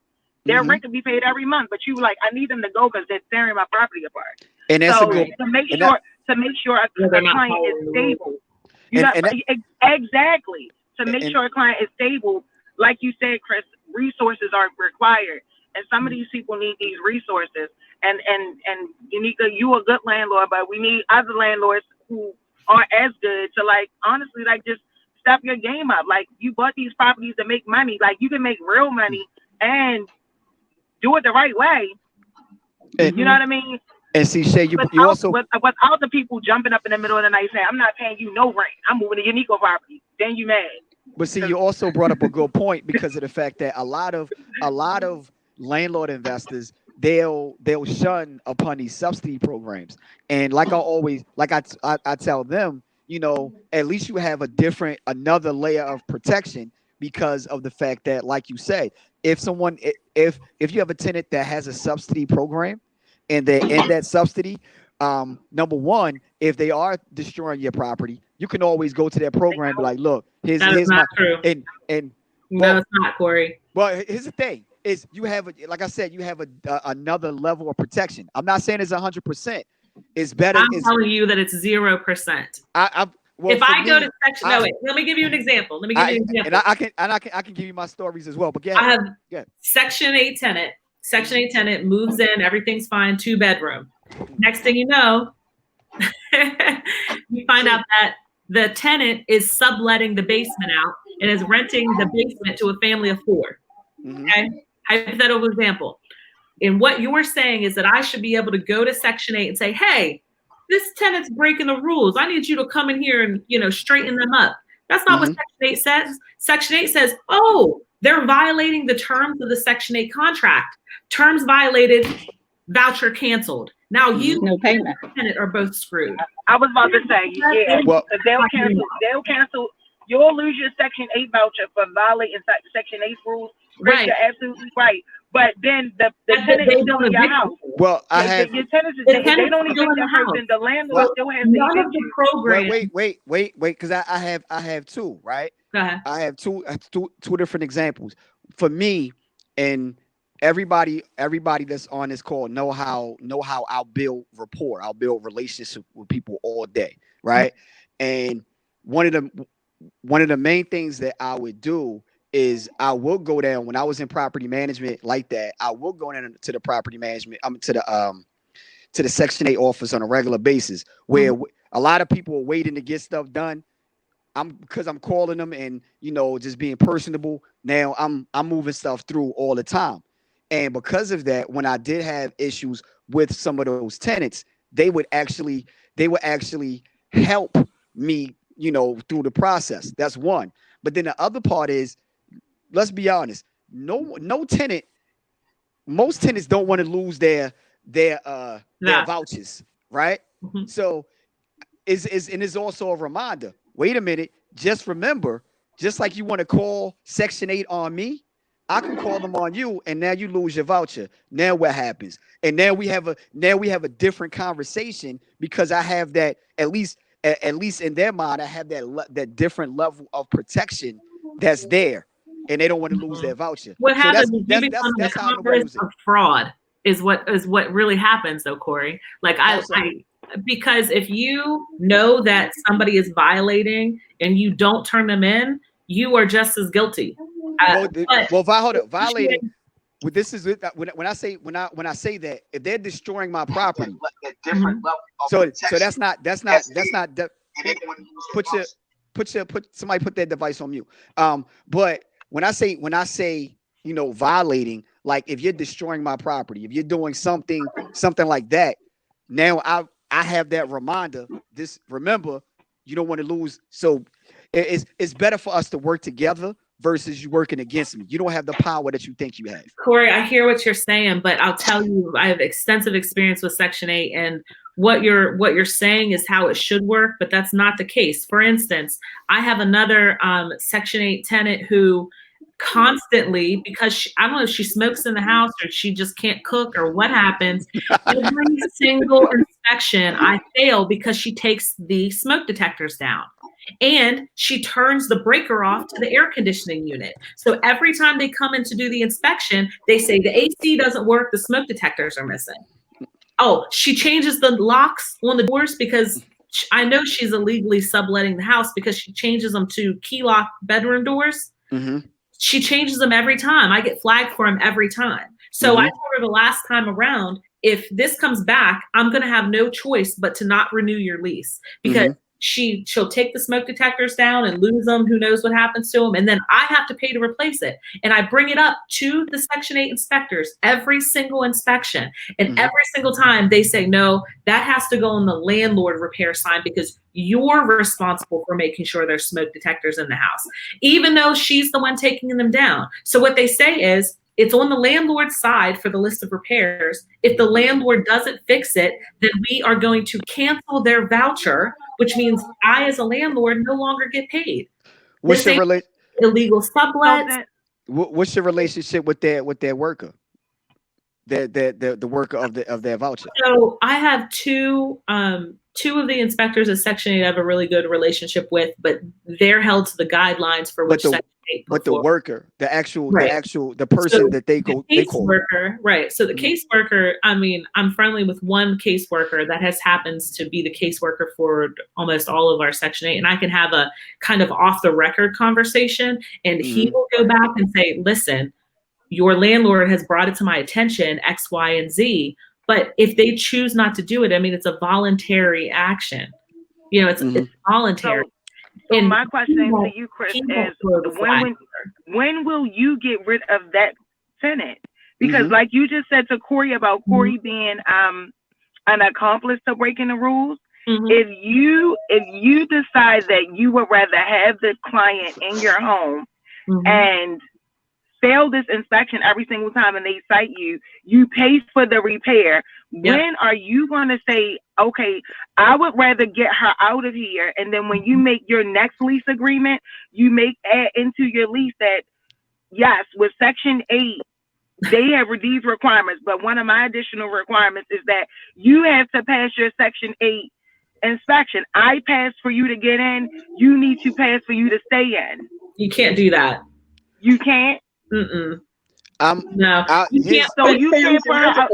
So you can't put her out for you failing your inspection? I can, but what happens is then she has to go find another place in a rent market where Section 8 is not up to standard for the rental market rates, right? Everyone says, oh, Section 8 pays $1,500, market rates $13. I don't know what universe these investors are working in where they're seeing these numbers, because every time we're doing Section 8, we'll offer the creme de la creme, the best house in the neighborhood. Right. That's how we chose to rehab it. And they'll say, well, unfortunately, because the rest of the neighborhood's renting for this, I might be able to give you a $50 bump, this and that.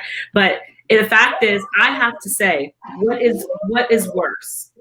Me looking out a tenant who's been in a house for 10 years, because that's how long this one particular tenant's been in the house.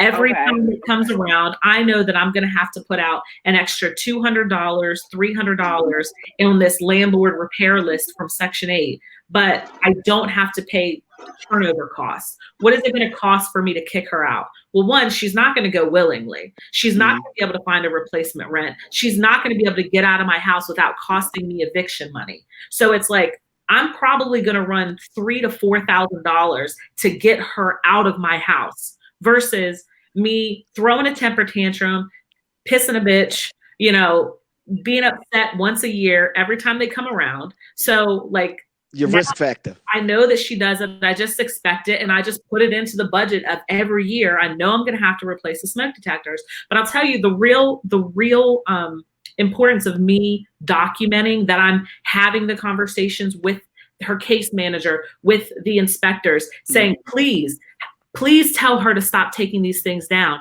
because Lord forbid that house were to catch on fire and her and her family were to die inside. How much liability do you think I'm holding as an owner? So this is me putting as much liability off me as possible to say, look, here is 4 separate occasions where I begged Section 8 to ask her to stop taking the smoke detectors down. Here's 4 different occasions where I've reached out to her person saying, I have some suspicion there may be extra people in the house, and she keeps changing the doorknobs. Every time I turn around, she'll go out and buy new doorknobs and put the key lock ones back on. There's a huge liability. So the only thing I can do is know that I'm going to have to pay $300 every year to make replacements to things I shouldn't have to, really. But the second thing is that I have to keep well-documented records of how often I've reached out to her case manager and inspector for these things, where I've tried to kind of get ahead of them, whether it works or not. So I'm gonna tell you my perspective on that situation, right? First, I'm always thinking what would the tenant do? So if I already know the personality of the tenant, I'm going to act as if. So for instance, if I already know there's a tenant, if I already know there's an inspection on Thursday, I'm doing my own inspection by Wednesday or Thursday before they get there. That way I know that, because I already know they're gonna take it down. That way I'm already prepared in that aspect. Number 2, definitely document everything. But here's the other thing: by me documenting everything, and also I'm already in contact with the caseworker. That's automatic because we have that rapport. Now, in addition to that, we're talking about, and what you're talking about is risk factor, right? So the risk factor for me in this situation is, if this person is doing these things, and that means that they can burn down my house, I got to get them out. And I can get them out just by them breaching the lease, and the fact that I'm documenting everything of how they breached the lease. Now I got it, and of course they're not going to go willingly, but I got to get them out, because the risk factor in that situation, if by her not having those smoke detectors, whether she's smoking, whatever, or she's a bad cook, whatever the case is, if something happens, my whole property burns down. Now what's more valuable? Me receiving this consistent rent every month, or my whole property being, standing? It depends on how you look at it. I think it depends. Every situation is a little different. I was about to say every situation is different. Cory, you said the same scenario. She said your ending was just different. She just chooses to know what her tenant is, know the person, her tenant, and chooses to have her stay. So I understand from her perspective. And Cory, I hear you're into. I'm learning a lot though. So at this point, I'm just listening. So if y'all see things I could speak on, I will. But I'm listening and I'm learning. Unica, you need to jump in here. You got any property? Well, now my perspective, and I've worked with Cory very closely, and I've implemented a lot of the things that Cory says. And to be honest with you, Cory Banks is, when he was doing it, is one of the best damn property managers that I've ever worked with. Well, and initially, a lot of his things, they sound out of the way. We got into a ton of arguments over, but I will say, like, for example, yes, on your first conversation, Krys, one of the things that you mentioned is that you work with your tenants and you'll give them an incentive to pay the rent. And you always said, you guys said it's cheaper to keep them. And it's the truth. With this Section 8 thing, what you're basically saying is, though I know I have to deal with this, it's going to be cheaper to deal with the $200 and keep the money coming in than to do the turnover costs. And that's true. Yeah. One thing that Cory taught me, because I was never a believer of it's cheaper to keep them. I'm like, I'm afraid to see what she's going to say. But go ahead. Yep, let's lay the hammer down. Let's fix. And one of the things that Cory said, no, let's not do that. And I had this one particular tenant that had fallen way behind, and she was on the verge of being evicted. And Cory says, well, why don't you work with her? And he went over there on my behalf, talked to this lady, and next thing I know, she was paying almost double rent payments every month until her rent was caught up. And that was the first experience for me where I was like, wow. And, after that, she was able to maintain her regular rent payment. Now, for me, just traditionally thinking, I would have just evicted her and been done with it. But he added up how much the rent was, divided it by however much she was behind, some calculation, and came up with a number. And the tenant said, yes, this number works for me. And, it worked out. So, I mean, with the Section 8 situation, I have a lot of stories of tenants that do a lot of different things. And, I think Krys is right. You really have to look at things differently in Baltimore City. It's not always about, well, let's just remove the tenant, or this is just a bad choice of a tenant, or, we just have a different population that we have to work with. I said before, really getting in and talking to your tenants and having an opportunity to see the human in each other. Like a lot of times, landlord-tenant relationships can be adversarial because, especially people coming from apartment complexes where it's like the machine, right? You're up against the company, and the company is all about the bottom dollar, and you never really see the person behind the curtain, right? But when you are a smaller property management company, or you are a smaller portfolio owner, and you can go in and have personal relationships with tenants, you get more bees with honey than you do vinegar. Definitely. So exactly. And like I said, I approach every situation with empathy, because I don't believe that people are trying to stick it to the landlords when they don't pay their rent. Typically, they're not paying their rent because they either can't, they can't afford it, or there's repairs that the landlord should make and they're not, one reason or another. And I've seen so many situations where I walk in and I'm getting hired as a property manager because this single property owner says, oh my God, I have such a bad relationship with these tenants. I need them evicted. I need you to evict them and this and that. And so, I go in and have the conversation with the tenant, and the tenant's like, look at the freaking hole in my ceiling. My bathroom's been leaking into my kitchen for the past 6 months. I'm not paying him another damn dime. How dare he allow my family to live in such conditions? That's Right. But want the rent on time. Right. So, so we go in and we say, okay, before you evict, let's have the conversation. So there was a very specific situation, the one I just gave. We go in, we make the repair, we set up a payment plan where they're going to pay $300 every other Friday when they get paid to catch up on past rent, and boom, they're back to being good paying tenants that are paying on time, that don't have urine raining into their kitchen. Right. Like, some of these things are not unreasonable. On the other hand, I have had situations where I've had tenants with wild requests, like, oh, while I was moving my furniture and we knocked a huge hole in the drywall, can you guys come repair that? Yeah, sure. We'll repair it. And then we give them the little $150 bill. And they're like, well, I'm not paying that. That's the landlord's responsibility. Right. Oh, you put the big hole in the wall. Or stuffing Pampers down the toilet. And now the toilet, you're like, wait, here's the thing though, right? I wish I had wait, let me see. I might actually have that. I can't see it. But you can see, like, yeah. But see, things, right? And that's the one of the things here. That's one of the things I going back with talking about Unica. That's one of the things that I implemented when we talked about the leases and those short-term rentals, is putting the rules in the lease. Now is right there. That's one of the things that we talked about. Oh, yeah, it's an addendum for all of mine. Everything, even my property management stuff, not just short-term rentals. Like, for instance, raise your hand for the 4 people on this call if you've ever changed your microwave filter. The vast majority of people don't even know that there's a filter on the microwave, which is why your ceiling is coated in grease, because your microwave filter is clogged. So certainly we have rules that you're responsible for replacing the filters. The filters include the microwave and the furnace, any other filters that there just might be. But some people don't even know about it.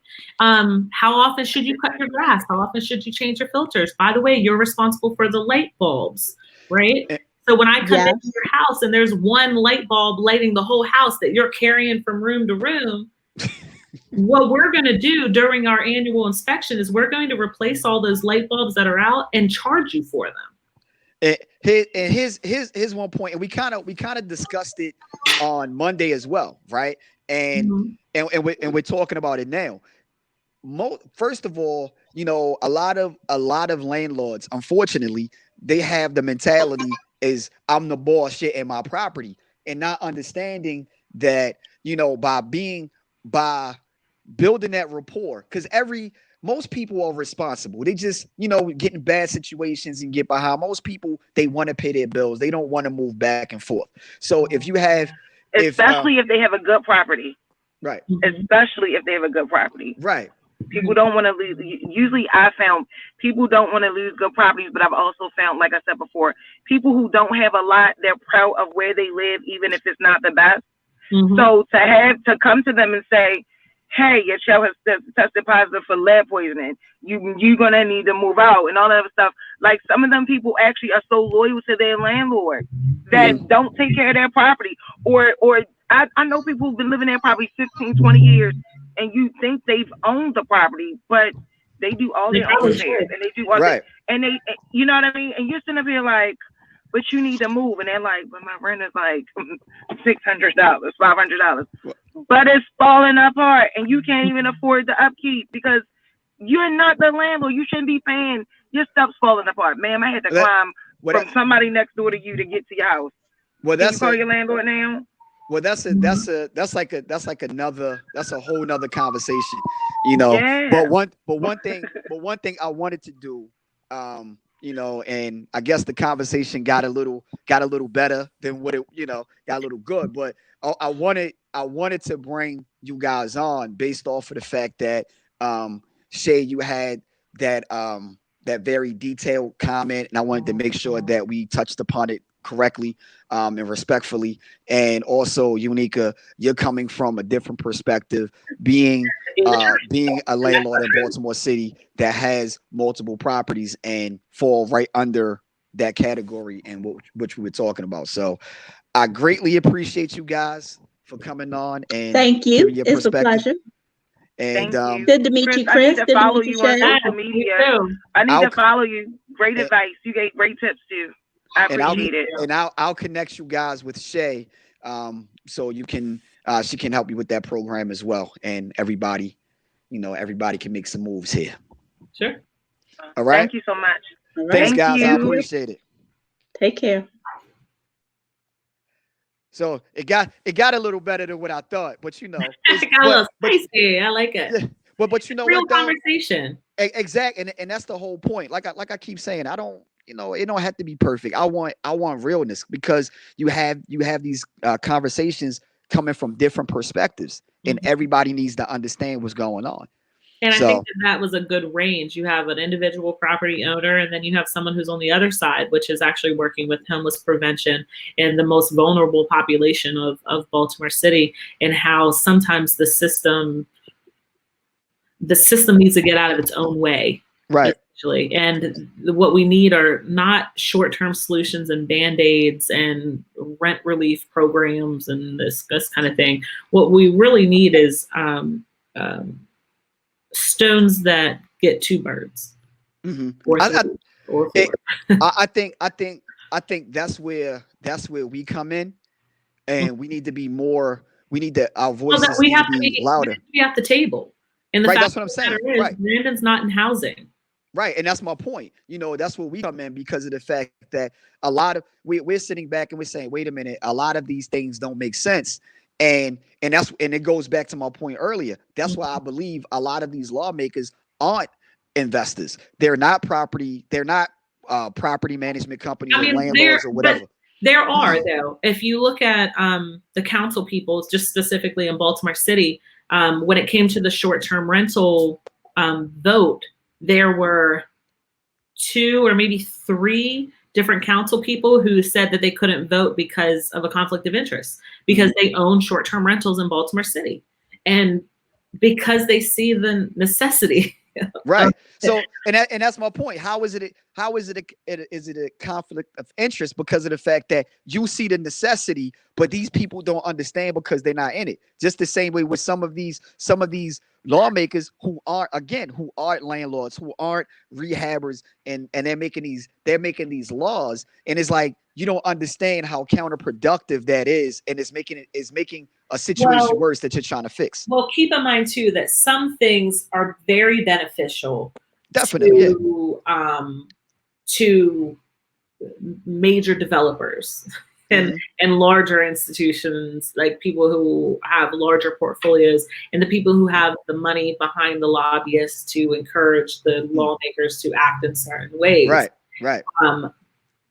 But it's not necessarily good for the middle guys. So what's going as we said before, right? 1 or 2 rentals compared to the people who are like 10 to 20 rentals compared to the 50 plus rentals, how everyone is impacted is very, very different. But that's when we come into play, because the question is, how many investors have 100 plus units versus the investors who have 5 to 10 units?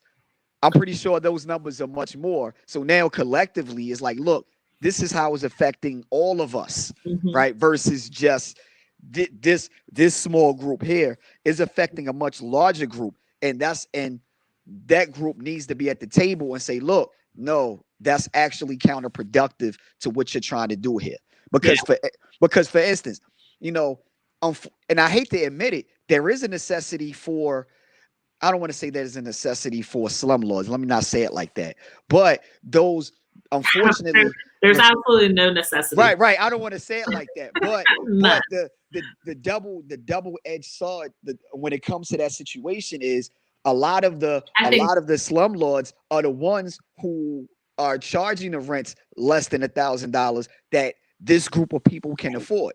I think what you mean to say is that there's an existing necessity for properties under $1,000. Right, but that's what I'm saying. But but my point, which is where you find a lot of slumlords. That's what I'm saying. So now the question is, how can we still make affordable housing for this group of people and not have the rent raised, but still make sure that they have the quality of living that they supposed to have?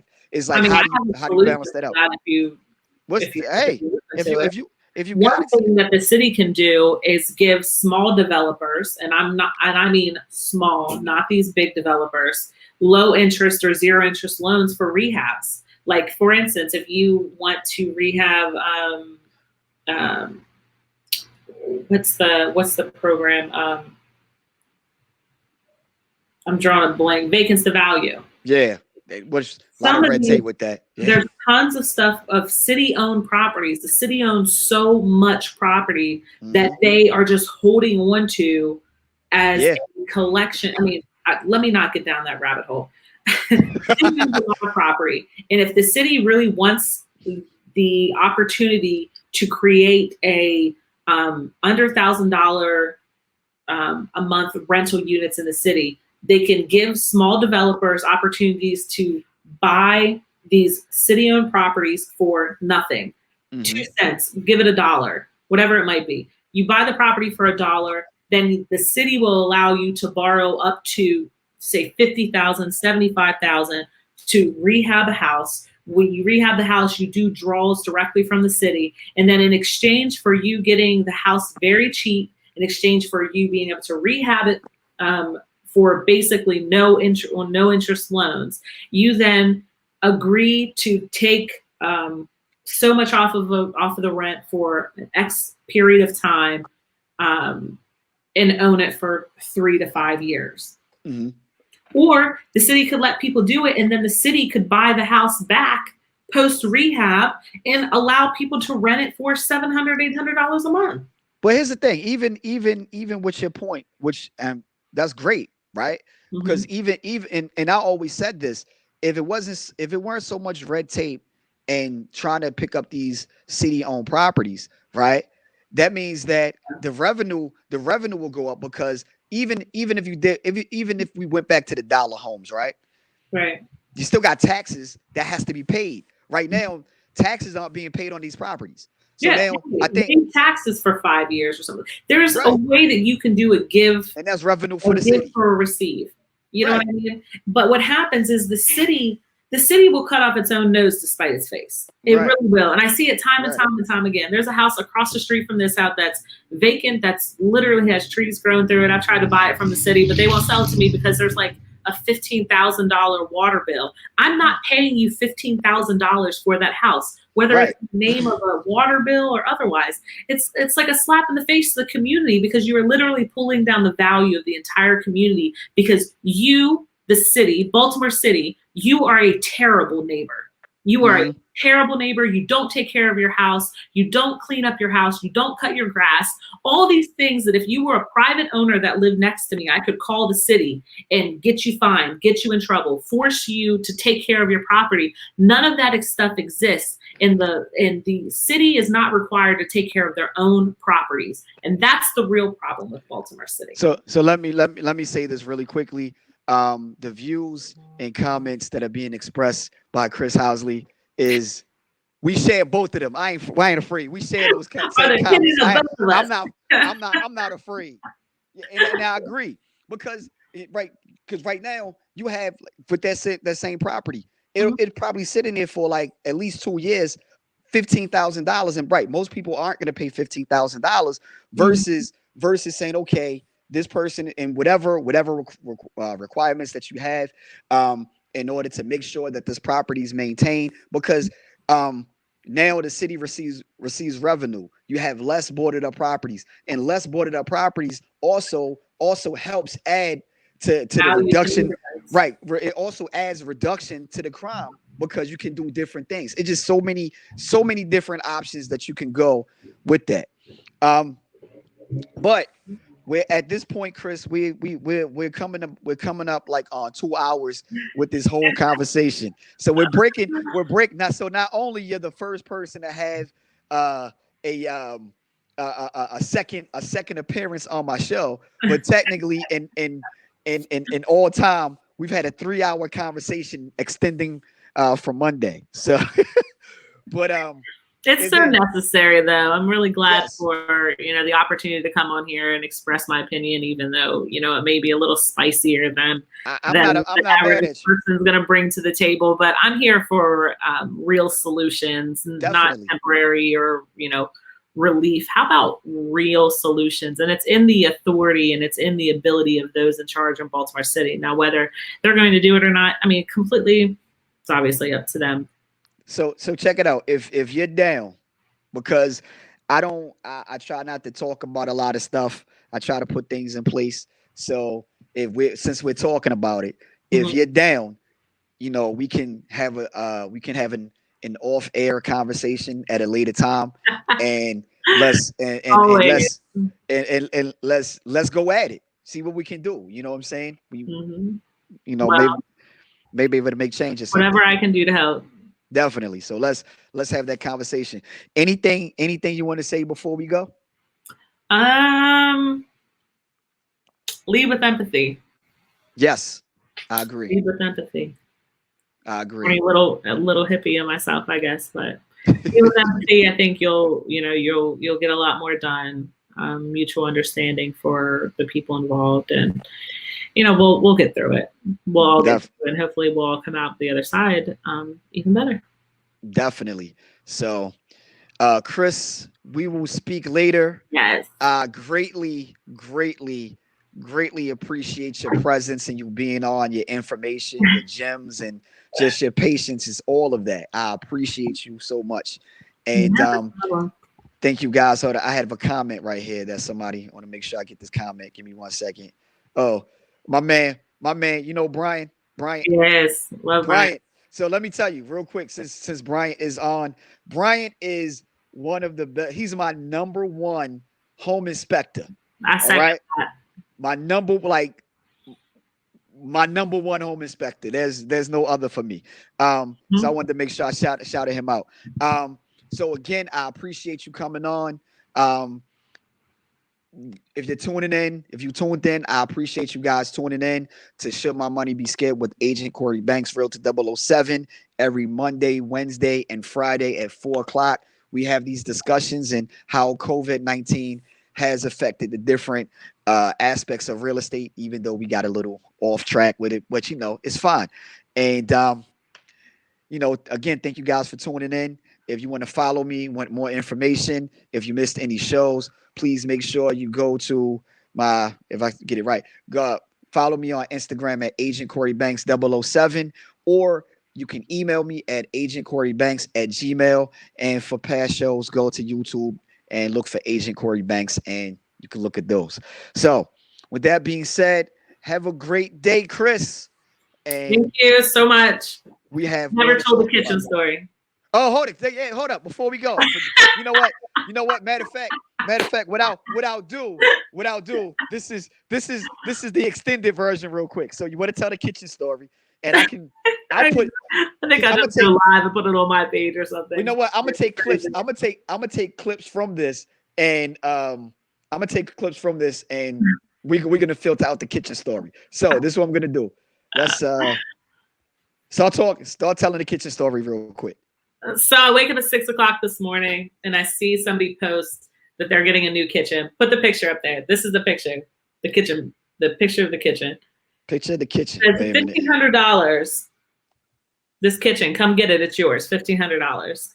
So I immediately reach out, and when I first saw it, I was like, okay, if this is like all the cabinets, the granite, the stainless steel appliances, like that's a hell of a deal. Maybe they're not including the appliances, or maybe not the granite, who knows? So I reach out, sure enough, it's the whole package. So at 7 o'clock this morning, I get on the phone with my team to see who I can pull off of jobs to go take advantage of this opportunity that just came across my desk. Come to find out, this kitchen is like an hour and some change, like an hour and a quarter. It's in like, I don't even know the name of the town. I had never heard of it. It's like maybe Cecil County somewhere. It's way out there. Drive like an hour and a half to get out there from West Catonsville. So call up a friend. I'm like, I need a favor. I need a truck. I need, something that can haul a pretty big kitchen away. Right. Get on the phone with like my contractors. I need somebody out here who can unhook a dishwasher, the stove, the whole thing, electric, plumbing. I need someone who can do all this. So I'm able within an hour to rally up a handful of people to come out to help get this kitchen. So this kitchen there was absolutely nothing wrong with this kitchen. Some contractor rehabbed a house, which, by the way, there were junction boxes everywhere. Just, I feel bad for whoever has to go back behind that electrician, whoever the contractor is. It happens. And if they happen to be watching this, shame on you, sir, because goodness. So we go out there, and sure enough, this granite, all these cabinets, you can't even see all the cabinets. There's like 4 more cabinets outside of this, plus a stainless steel refrigerator. And I got it all for $1,500. This is literally, do I have a place for this kitchen right now? No, but I was not about to let an opportunity like this pass up. $1,500 for what was probably $1,500 worth of granite in the kitchen alone. The appliances, you're probably talking another $1,500 worth of appliances there, and a few thousands of dollars worth of cabinets. Mm-hmm. And I got all of it for $1,500 today because I was able to quickly motivate. But I say all this to say, now I have this kitchen in storage. So when I have something that comes up that needs a rehab, I can now reuse the kitchen cabinets. I can reuse the granite. I can reuse the appliances. Mm-hmm. But me keeping my eye out for opportunities like this when they come up, often people say, hey, I'm switching out my perfectly good working white appliances for stainless steel. I'm the first one on the phone, like, hey, when can I come get them? I'll give you a little bit for them, so that as a property manager, when tenants call and say, hey, my fridge just went up, or hey, my stove stopped working, whatever it is, I now have these things sitting in storage that I can come in and swap them out, which I can then resell to private owners for much cheaper than what they would have to pay if they were to go get them at Home Depot or something like that. And because I have such a quick turnaround, because I have the stuff in storage, it is like a flawless system. So you just added another profit center to your business. Yeah, inadvertently. It's just good job. What I call being resourceful, and I joke often with friends of mine that people are either useful or resourceful, and there's a fundamental difference between them. For instance, if you call me right now and say, Krys, my stove went up, and I'm like, hey, I can come over and see if I can fix it, right? That's being useful. But if I'm like, hey, I got a stove in storage, or I know somebody who has something, let me connect you guys, that's being resourceful. There are people who can do both. There are also people who can do neither. But I would encourage everyone to try to step up their ability to either be useful or resourceful, or both. And just to say, there's certain things that we do as a property management company like this that I don't know of any other property manager that's tracking down and using, getting old kitchens and appliances and things like this. We went to this house, Cory. This kitchen was installed. It was a full kitchen rehab, but the person who bought the house didn't want it. Wow. They wanted a whole new kitchen, new appliances. They wanted a custom kitchen. So these are like Home Depot grade cabinets. It's a really low end granite. It's a really cheap granite. But for a house that had Formica in it, that's a really good upgrade. Yeah, definitely. Yeah. For a house that didn't have a dishwasher, now they have a stainless steel dishwasher. That's an upgrade. So we have now increased the potential of somebody having a higher end rental where we aren't putting, what would have been, say, a $10,000 kitchen into a house will now cost us dramatically less.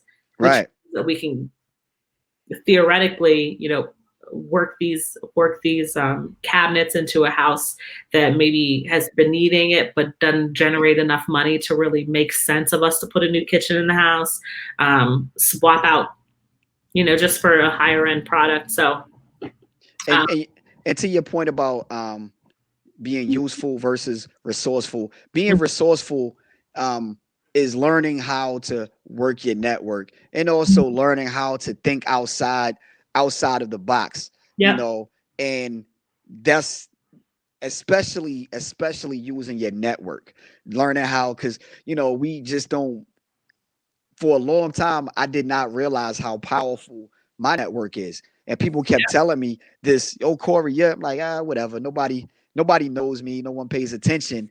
But then I mean, that's just how that's I try to fly under the radar with a lot of stuff. But but when I started really to think about it, people will call me all the time, Cory, I need this, somebody that whatever. And I'm like, I have these people in my network, and it just started to be that resource that people come to say, hey, I got you, let me make some phone calls, let me whatever. So that's definitely a good point. Absolutely. Well, anything I could do to help is literally what I tell people all the time. Anything I can do to help, let me know. And I truly and genuinely mean that, like, when I say it. Yes. And you know what, people feel, because I say the same thing, like, let me, because I always say I don't ask for anything unless I'm offering something in return. And people genuinely feel it because I'm being genuine. They genuinely feel it because you're being genuine, versus someone like, yeah, let me know if you need something. Like, he's BSing. You know what I'm saying? Is a different feel to that. So I thank you for your kitchen story. But that literally took my whole morning, and which was the main distraction of, like, me being prepared for the phone call. And I was like, man, I'd like to at least have done my hair, put on some makeup, war paint or something. Look, we're in the trenches. I told you, we're in the trenches. This is real. I don't have I have a shirt and tie suit. I got a baseball cap and a t-shirt. We're in the trenches. This is real life. And this is what real realtors look and investors look like. That's getting work done. In the life of an investor. Exactly. Yeah. But I need to go get some food in my system. So thank you, Cory, for having me. I need to do the same thing. I need to feed the fat boy. I'm hungry. So, and as always, if you need anything, let me know.